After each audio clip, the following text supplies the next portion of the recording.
Allah tidak inginkan. Allah sudah jelaskan di dalam Al-Quran, yang punya harta, kemuliaan, nama dan sebagainya. Allah sudah jelaskan. Dari mana pangkat jabatan ini? Dari mana kemuliaan ini bisa diperoleh? Dari Allah. Allah berfirman di dalam Al-Quran, Qulillahumma malikal mulki tu'til mulka man tasha' wa tanzi'ul mulka mimman tasha' wa tu'izzu man tasha' wa tuzillu man tasha' biyadikal khair innaka ala kulli syai'in qadir. Katakan wahai Muhammad, wahai Tuhan kami, engkaulah raja di atas segala-galanya raja. Engkau berikan kerajaan, pangkat, jabatan kepada siapa yang engkau kehendaki. Wa tansi'ul mulk, engkau turunkan dari kedudukannya, engkau turunkan dari jabatannya siapa yang engkau kehendaki. Engkau muliakan orang yang engkau kehendaki, engkau hinakan orang yang engkau kehendaki. Biyadikal khair, di tanganmu ya Allah segala kebaikan. Innaka ala kulli syai'in qadir, engkau maha kuasa ya Allah dari segala sesuatu. Hadirin yang mulia, kita duduk di sini Pak bukan kekuatan.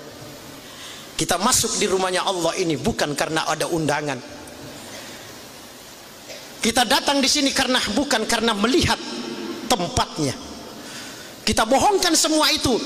Kita masukkan di dalam hati bahwa saya hadir di sini semata-mata karena kekuatan yang diberikan oleh Allah, tidak ada yang lain. Bohongkan apa yang kita lihat. Itu orang beriman. Alladzina yu'minuna bil ghaib, percaya kepada yang gaib. Iya Pak, saya Pak bicara di sini, mulut saya bergerak, keluar suara, bohongkan kemampuan saya, tidak ada hubungannya dengan gerakan mulut. Tidak ada hubungannya gerakan mulut keluar suara, tidak. Kenapa? Karena ini kehendak Allah. Di dalam surat Ar-Rahman Allah jelaskan, khalaqal insana 'allamahul bayan. Khalaqal insan, Allah ciptakan manusia, 'allamahul bayan, bisa berbicara. Siapa yang kasih bicara? Allah, bukan mulut. Bohongkan penglihatan.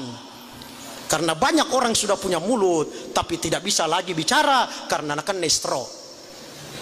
Padahal kamu timun datot. Berarti bukan mulut yang kasih bicara. Khalaqal insan 'allamahul bayan. Maka syukuri nikmat ini. Jaga iman. Ini makanya Rasulullah usaha atas iman yang pertama di Madinah, di Mekah. Di Mekah Rasulullah usaha atas iman. Belum ada amal-amal yang lain, masih iman. Dan ini usaha para nabi. Iman, yakin kepada Allah. Qulu la ilaha illallah tuflihun. Ucapkan kalimat la ilaha illallah, kamu akan jaya, kamu akan sukses, kamu akan bahagia. Iman. Kalimat iman ini diusahakan oleh Rasulullah. Bagaimana iman masuk? Jadi penuh pengorbanan. Apa setelah iman ini? Maka mulailah kita diperintahkan oleh Allah. Kalau iman sudah masuk Pak, apa saja diperintahkan gampang dikerja. Makanya Rasulullah 13 tahun itu menggembleng daripada para sahabat. Bagaimana sahabat ini betul-betul yakin hanya kepada Allah. Dia hanya yakin bahwa segala-galanya ini datang dari Allah. Ini yang diusahakan Rasulullah. Iman, yakin kepada Allah Subhanahu wa taala. Sehingga ketika ada perintah Allah, mereka dengan ucapan saja sami'na wa ata'na. Kenapa? Iman sudah masuk di dalam hati.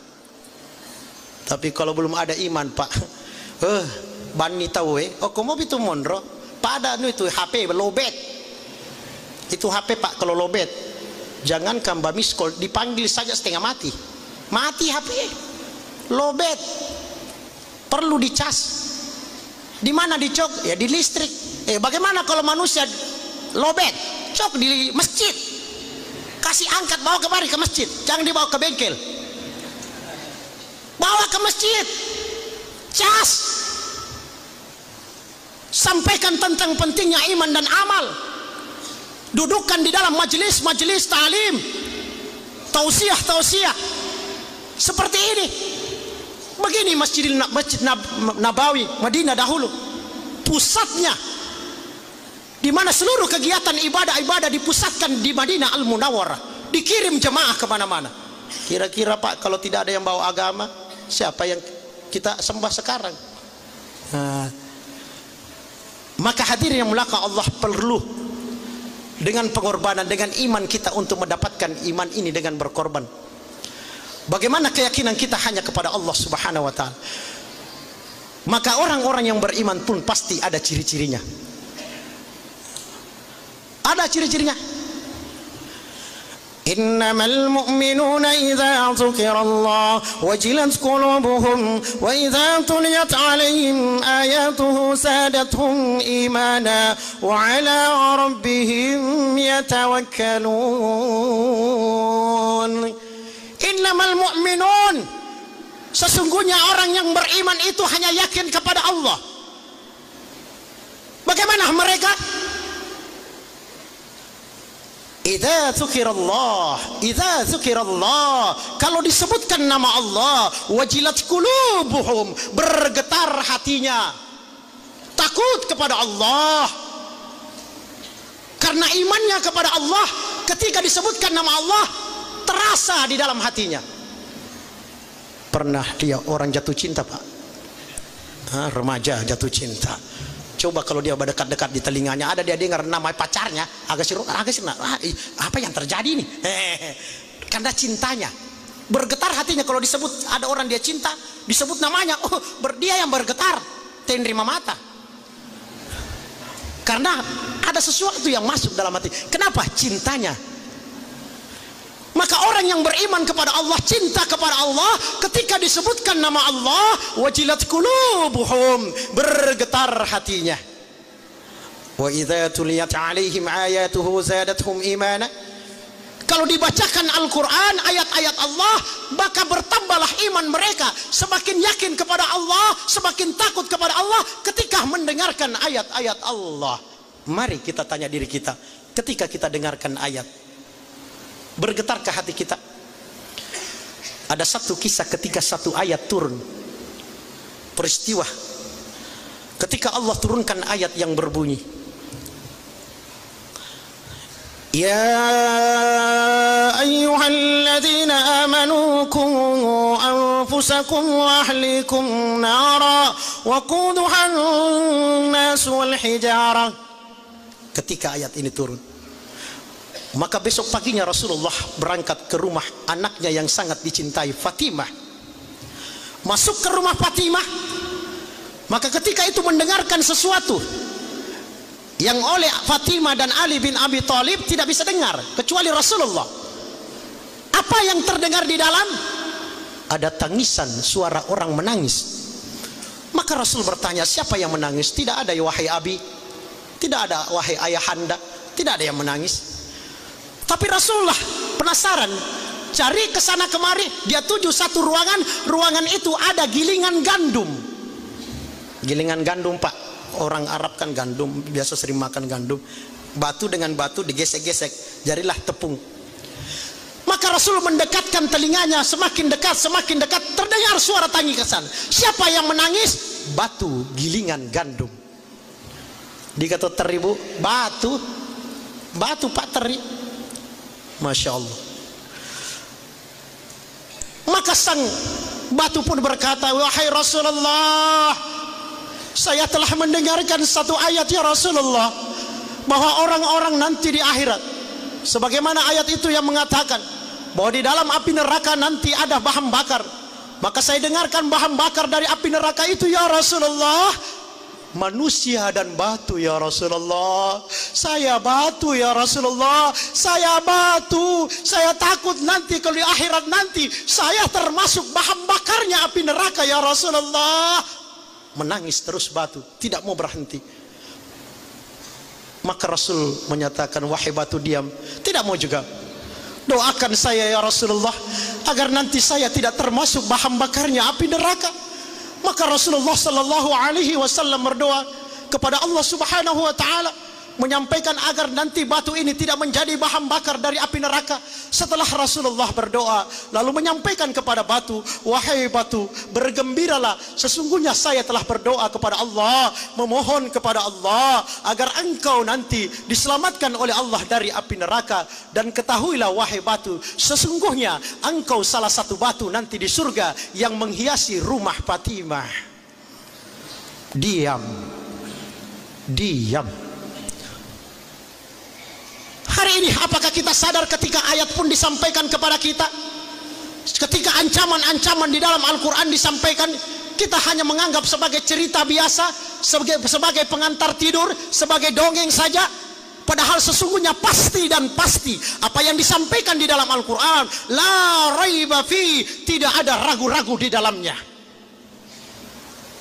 Tapi ketika kita bacakan Al-Quran, Masya Allah, Al-Qari'atu mal-Qari'ah wa ma adraka mal-Qari'ah yawma yakunu an-nasu kal-farashil mabthus wa takunu al-jibalu kal-ihnil manfush فأما من ثقلت موازينه فهو في عيشة راضية وأما من خفت موازينه فأمه هاوية وما أدراك ما هي نار حامية.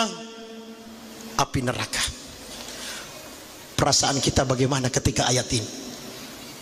Al-Qari'atu mal-Qari'ah, hari kiamat, mal-Qari'ah, hari kiamat. Wa ma adraka mal-Qari'ah, tahukah kamu apa hari kiamat itu? Misemoga yasa aso kiamat. Wa ma adraka mal-Qari'ah, yauma yakunun nas kal farashil mabthus. Pada hari itu manusia berterbangan seperti aneh-aneh. Wa takunul jibal kal ihnil manfus, dan gunung-gunung seperti kapas yang terbang-terbang. Subhanallah.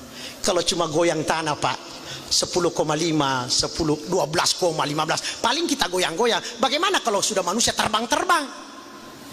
Sedangkan baru goyang, baru 9,7, 10,5, maka keleriang. Tapi ayat di Al-Quran sudah jelas-jelas manusia terbang. Biasa-biasa saja. Tapi kalau ada berita, Masya Allah, kalau sudah masuk berita ditujukan kepada seluruh masyarakat Wajo dan sekitarnya, akan diperkirakan pada bulan Desember 2012 terjadi gempa yang diperkirakan 12,7. Masih lemah, padahal dia pebajang manrasaki. Tapi Al-Quran sudah jelas-jelas, Al-Quran bukan rekayasa, pasti dan pasti. Kalau itu cuma dugaan, masih dugaan. Tapi kalau Al-Quran bukan dugaan, pasti. Wa takunul jibal kal ihnil manfus, maka nanti gunung-gunung bukan lagi goyang, terbang. Fa amma man sakulat mawasinu fa huwa fi 'aishatir radiyah. Alangkah bahagianya orang yang timbangan amalnya Pak. Nyama Pak, Bu. Kalau amal kita banyak, jangan sombong juga punya amal. Ditimbang dulu. Jangan dulu sombong, wah saya sudah beramal saya ini. Tunggu dulu, siapa tahu ringan. Karena ayat mengatakan, فأما من ثقلت موازينه فهو في عيشة راضية وأما من خفت موازينه فأمه هاوية. Adapun orang-orang yang ringan timbangan kebaikannya, fa'ummuhu hawiyah, maka mereka akan masuk ke dalam neraka hawiyah. Wa ma adraka ma hiya, tahukah kamu apa neraka hawiyah itu? Narun hamiyah, api yang sangat panas. Dia nama selok api yang sangat panas, tidak biasa saja, mati pirumatu.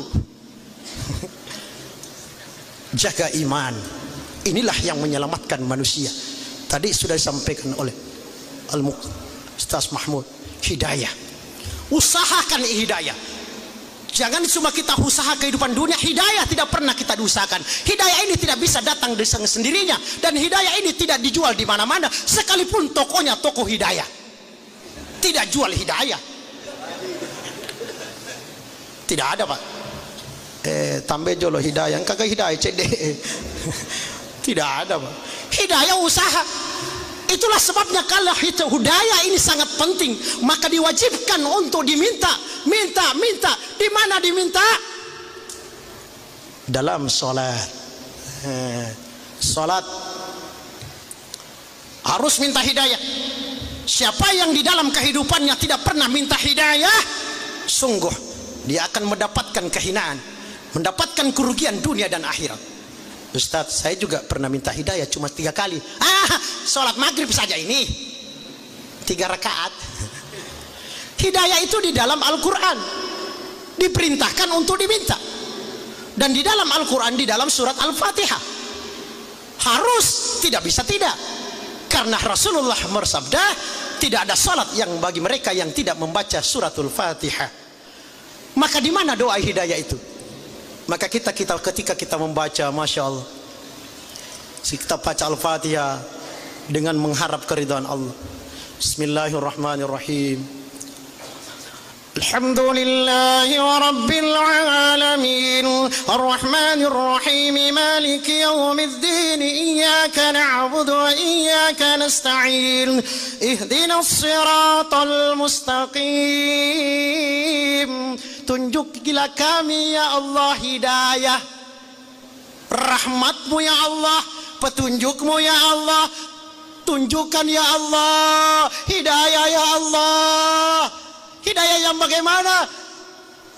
Siratal ladzina an'amta alaihim, bukan jalannya orang-orang yang sesat ya Allah, bukan jalannya orang-orang yang engkau murkai ya Allah, bukan jalannya orang-orang yang engkau berikan kesesatan, kerugian dan sebagainya ya Allah. Yang saya inginkan ya Allah hidayah, petunjukmu ya Allah. Bahkan bukan jalannya orang yang zalim, walad zalim ya Allah. Hidayah, minta. Salat, setelah ada iman, salat. Maka jadi minta ini. Itulah sebabnya setelah kita punya iman, maka yang selanjutnya bagaimana kita taat kepada Allah dengan melaksanakan salat. Salat. Pentingnya salat ini sampai Rasul menyampaikan, miftahul jannah as-salah, kuncinya surga salat. Bagaimana mau masuk satu tempat, satu rumah, satu istana, kalau di dalam istana itu betul telah diberikan semua fasilitas di dalam, kenikmatan di dalam, tetapi kita harus melalui pintu, sementara pintu itu terkunci, dan untuk masuk harus memakai kunci. Bagaimana mungkin bisa masuk kalau tidak ada kuncinya? Maka surga, Allah Subhanahu wa ta'ala juga telah memberikan pintu-pintu surga, dan surga ini harus dibuka dengan kunci. Maka untuk masuk surga, kata Rasulullah, bawa kuncinya, karena nanti katoto lao matu nalupe goncina latutnya korok alupe si goncinya Allah ya, masih bagus kalau di rumah, di gudang, ke rumah ambil dulu kuncinya boleh. Tapi kalau sudah di akhirat lupa bawa kunci, mau pulang kemana, mau lewat mana, bawa kunci. Dan kunci itu adalah salat. Berapa banyak orang mesal, bahkan dalam satu ayat ada ayat yang mengatakan, masalakakum fi sakar, apa yang menyebabkan kamu masuk ke dalam neraka sakar ini? Qalu lam nakum minal musallin, saya dulu ya Allah dewa sempajang, saya tidak sembahyang memang dulu. Begitu sehingga masuk neraka ini ya Allah, memang saya tidak sembahyang dulu. Masya Allah. Maka alangkah sia-sianya Pak Bu, hidup di dunia padahal singkat, 60-70 tahun. Ini sudah dijelaskan Rasulullah, umatku nanti di akhir zaman akan diberikan batas oleh Allah Subhanahu wa ta'ala, umur mereka pendek-pendek, 60-70 tahun saja. 60-70 tahun kalau dibandingkan dengan kehidupan akhirat, jauh, sungguh jauh. 60-70 tahun Pak, kalau hitung perhitungan akhirat, Allah Subhanahu wa ta'ala berfirman, satu hari di akhirat tidak sama dengan harinya di dunia. fi yaumin kana miqdaruhu alfa sanatin mimma ta'uddun. Satu hari di akhirat sama dengan 1000 tahun menurut perhitungan kalian di dunia. Subhanallah. Satu hari. Saya teringat satu hadis mengatakan, siapa yang meninggalkan salat dengan sengaja tanpa uzur, sengaja, maka Rasul katakan wajib baginya masuk satu pintu neraka, tinggal di dalamnya satu wukuf. Maka sahabat bertanya, ya Rasulullah, berapa satu wukuf itu? Maka Rasul sampaikan, satu wukuf itu 80 tahun. Tidak main-main, Pak. Salat, jaga. Berarti kalau dihitung-hitung 80 tahun perhitungan akhirat dengan dunia, maka kalau kita hitung dunia 80 tahun tadi sama dengan 28.800.000 tahun hanya gara-gara tinggalkan sholat dengan sengaja. Jangan selang nanti lasa, karena Allah Maha Pengampun. Allah Maha Pengampun. Semenjak manusia itu mau bertobat dengan tobatan nasuha, maka Allah akan membuka lebar-lebar satu pintu ampunan yang luasnya 70 tahun perjalanan. Dan pintu ampunan ini tidak akan pernah ditutup, kecuali pintu ampunan ini akan ditutup oleh Allah kecuali pada saat matahari sudah terbit di sebelah barat dan napas sudah berada di tenggorokan. Jangan mimpi bisa diampuni oleh Allah, karena sudah diberikan kesempatan tapi kita cuma sia-siakan.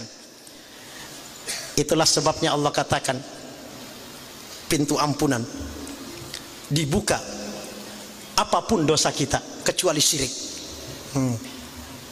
Allah jelaskan dalam Al-Quran, إلا من تاب وآمن وعمل عملا صالحا فأولئك يبدل الله سيئاتهم حسنات وكان الله غفورا رحيما. Aman Pak, illa man taba, kecuali yang bertobat, wa amanah, kemudian dia beriman, wa amila amalan salihah, kemudian dia beramal saleh.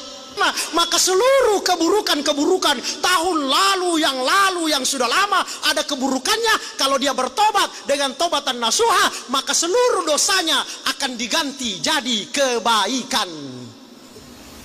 Sesungguhnya Allah Maha Pengampun lagi Maha Penyayang. Hati-hati Pak, tidak ditahu mati. Tidak ada yang tahu mati Pak, karena tidak ditahu itulah makanya siap-siap.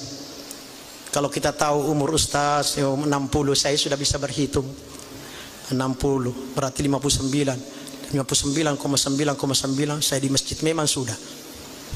Tapi tidak tahu ada yang sementara jalan mati, ada yang sementara mau panjat jatuh mati juga, ada yang sementara mau pergi mandi mati. Aina ma takunu yudrikumul maut, kemana saja kamu pergi mati toko. Kendro kemelau lagi aja. Iya, itu kalimat sindiran Pak sebenarnya itu. Agak jempol kok ikut. Kendro kemelau mati. Maka ketika semua ini pasti mati, kullu nafsin sa'iqatul maut, semua yang berjiwa, yang bernapas, ada ruhnya pasti mati. Kalau tidak mau mati Pak, jangan bernapas. Tapi kalau sudah bernapas, siap-siap mati. Itu saja, gampang bijak. Dari kutua nih siap-siap mati ki. Dari kucaki mati, aja neta tuh. Maka apa yang dibawa manusia, itulah amal. Salat perbaiki, ibadah kepada Allah, muamalah perbaiki, jual beli muasyarah perbaiki, silaturahmi, akhlak perbaiki. Ini semua amal-amal ibadah. Dan kalau kita tinggalkan dunia ini, tidak lain apa yang dibawa amalan, bukan ramalan. Coba Pak lihat orang yang naik haji, subhanallah, enak sekali menetes air mata ketika meninggalkan kampung halaman, tinggalkan istri, anak masih kecil ditinggal. pangkat jabatan yang digeluti setiap harinya pun ditinggalkan, rumah yang mewah, kendaraan yang berlipat-lipat pun ditinggal. Kenapa? Memenuhi panggilan Allah. Itulah gambaran daripada kematian. Lihat orang yang meninggal, punya harta, tinggalkan harta. Punya pangkat jabatan, permisi juga dengan jabatannya. Istri, tinggalkan. Anak, tinggalkan. Rumah, tinggalkan. Kendaraan mewah pun ditinggalkan. Demikianlah gambaran ketika orang menunaikan ibadah haji. Dia pun berkata, seluruhnya ditinggalkan. Ya Allah, saya sudah datang. Oleh sebab itu perlu ada bekal. Coba perhatikan kalau orang naik haji, dia sudah serahkan dirinya kepada Allah. Begitu seharusnya memang. Ketika dia sudah turun, apakah haji tamattu, qiran, ifrad, pasti dia pun bertalbiyah, menyerahkan seluruh kepada Allah, tinggalkan seluruh aktivitasnya, kesibukannya dia tinggalkan, menuju kepada Allah sang Khalik. Dia pun berkata, mulai dia turun setelah selesai, dia bertalbiyah, menuju ke tempat yang sangat dia ingin melihatnya, dia cintainya, selalu rindu dengan rumah ibadah itu. Maka ketika dia sampai di tempat itu setelah melakukan sholat sunnah, maka dia pun berkata dengan hati yang tulus, mengatakan kepada Allah, apa perkataan mereka? Labbaik Allahumma labbaik,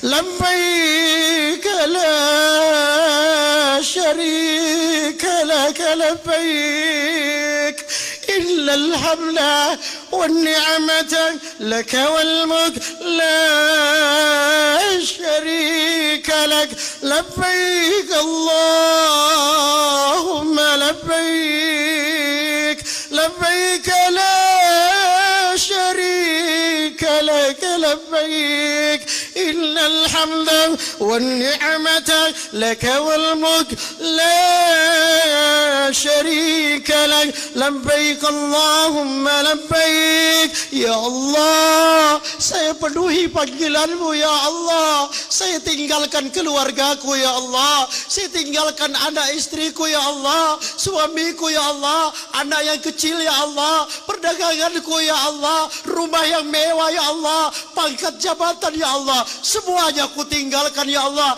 karena memenuhi panggilan Engkau yang mulia ini ya Allah. Labbaika la syarika lak. Saya datang ini ya Allah bukan menyekutukan Engkau ya Allah. Saya tidak duakan Engkau ya Allah. Engkau yang memberikan segalanya ya Allah, tidak ada yang lain ya Allah. La syarika lak. Semuanya darimu ya Allah. Aku tidak duakan Engkau ya Allah. Saya tidak syirik ya Allah. Innal hamda, segala kenikmatan ini ya Allah. Innal hamda, segala puji bagimu ya Allah. Aku datang di sini karena ingin memujimu ya Allah. Aku datang ke sini karena kepujian-pujian yang aku ingin sampaikan kepadamu ya Allah. Aku datang ke sini, kalau saya nanti pulang ya Allah, orang tidak memanggil saya dengan sebutan haji, karena memang bukan saya yang mau dipuji ya Allah, Engkau yang dipuji ya Allah. Kalaupun nanti saya pulang di kampung ya Allah, orang tidak panggil saya sebutan haji ya Allah, saya tidak akan marah ya Allah. Isan na yobi dia haji nade na gili-gili.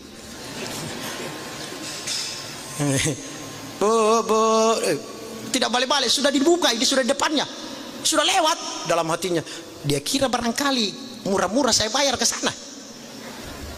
Begitu besoknya, oh dia tahu ibu haji, oh bapak putar begini, ya. Nala dece digau ko pa digau ko tidak ada di sini. Iya, masya Allah. Dia sudah katakan innal hamda wan ni'mata ya Allah, wan ni'mata, nikmat dini darimu ya Allah. Engkau berikan nikmat kesehatan ya Allah, Engkau berikan nikmat kekuatan ya Allah, Engkau berikan nikmat harta ya Allah. Seluruh nikmat itu ya Allah saya gunakan datang kepadamu ya Allah. Masya Allah, tidak menetes air mata begini karena ingin rindu dengan rumah yang penuh dengan keberkahan. Wa ni'mata laka wal mulk, Engkau raja ya Allah, la syarika la, tidak ada sekutu bagimu ya Allah. Tapi aneh, memang aneh.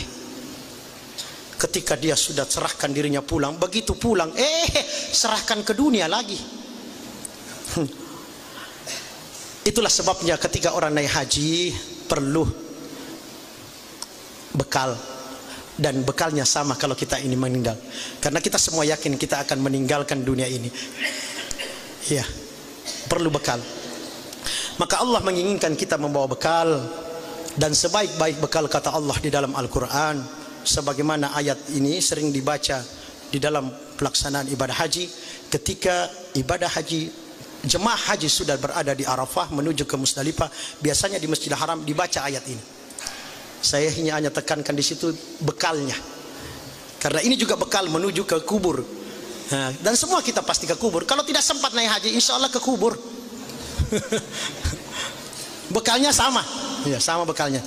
Makanya ibadah haji itu gambaran akhirat. Pada masyar, Arafah, pakaian tidak ada yang dijahit. Kita nyokor.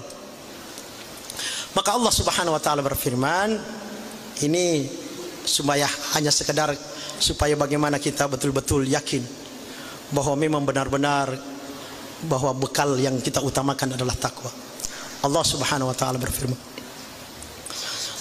الحج أشهر معلومات فمن فرض فيهن الحج فلا رفث ولا فسوق ولا جدال في الحج وما تفعلوا من خير يعلمه الله وتزودوا فإن خير الزاد التقوى واتقون يا أولي الألباب ليس عليكم جناح أن تبتغوا فضلا من ربكم فإذا أفضتم من عرفات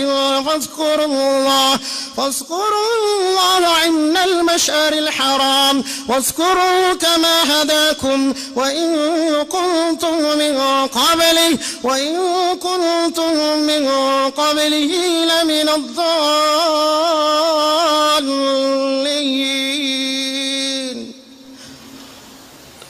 Subhanallah, Masya Allah.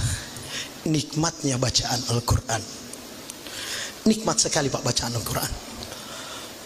Masya Allah, sehingga begitu nikmatnya Al-Quran ini, suatu ketika Rasulullah memerintahkan kepada Ibnu Mas'ud, wahai Ibnu Mas'ud, bacakan Al-Quran kepadaku. Maka Ibnu Mas'ud berkata, ya Rasulullah, kenapa mesti saya yang baca?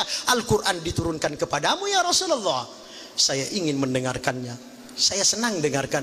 Maka ketika itu pun Ibnu Mas'ud membaca surat An-Nisa ayat 1 sampai ketika sampai di ayat 41, maka Rasul mengatakan, amsyik, berhenti wahai Ibnu Mas'ud. Maka Ibnu Mas'ud berhenti, lalu melihat wajahnya Rasulullah. Ternyata Rasulullah sudah meneteskan air mata membasahi jenggotnya Rasulullah. Subhanallah, jangan heran Pak. Saya Masya Allah 2006 lalu saya doa Pak di Masjidil Haram, ya Allah, karena saya yakin multasam, saya yakin bahwa doa di sini makbul. Ya Allah, berikan saya kemampuan ya Allah, bisa baca Al-Quran ya Allah, sebagaimana imam-imam Masjidil Haram ya Allah. Alhamdulillah, tidak langsung datang Pak. 2006, 2009 saya ikut jemaah. Alhamdulillah, saya bukan dari sanawiyah atau apakah sekolah-sekolah tinggi, tidak. Saya dari masjid ke masjid, sebagaimana Isra Mi'raj dari masjid ke masjid. Turun perintah yang sangat dahsyat, dan dengan dari masjid ke masjid timbul hidayah yang sangat dahsyat. Inilah. Maka hadirin yang mulia Allah Subhanahu Wa Taala, di dalam ayat itu ada kalimat yang kita tekankan supaya berbekal. Apa bekalnya? وَتَزَوَّدُوا فَإِنَّ خَيْرَ الزَّادِ التَّقْوَى. Berbekallah kalian, sebaik-baik bekal adalah bertakwa kepada Allah Subhanahu Wa Taala. Inilah bekal. Bekal ketika menunaikan ibadah haji, dan bekal yang pasti dan pasti harus dibawa ketika kita menuju yang namanya kubur. Ya, sebelum kita tutup, mari kita Pak semuanya berdoa kepada Allah Subhanahu Wa Taala dengan merendahkan diri kita kepada Allah, merasa diri tidak ada harganya di hadapan Allah, merasa diri hina di hadapan Allah.